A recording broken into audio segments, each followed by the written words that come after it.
Hi, I'm Phil from Packhelp, and I'm here to talk to you a little bit about greenwashing. Greenwashing is becoming more and more prevalent as more and more brands start to appeal to a wider range of consumers who are more conscious of where their products end up. Greenwashing is essentially the act of marketing a good, a product or a service as being good for the environment when in actual fact it's not that good at all. Greenwashing stems from the fact that words like eco, bio, sustainable and green, well, they all really lack rigid and clear definitions. A great definition of greenwashing is from the Australian supermarket giant Coles.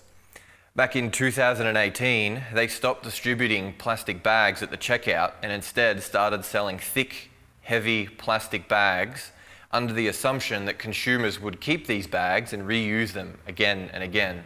Rather than profiting off a product that's actually worse for the environment, Coles could have removed all its single-use packaging products from the shelves. It could have also stopped selling miniature collectible versions of popular products. Marketers can also greenwash by using terms that are complex and confusing to the average consumer. For example, plant-based materials sounds good, right? Well, not always. Many plant-based materials are grown on crops that used to be once pristine Amazon rainforest. These crops require a lot of water and lead to irrigation and erosion damage, usually in poorer parts of the world. The best way to combat greenwashing is to do your own research.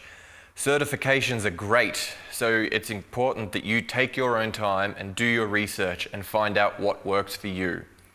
Yes, it's a time-consuming process, but if you want to be a more ethical consumer or a more ethical brand, it's important that you find out what works for your brand.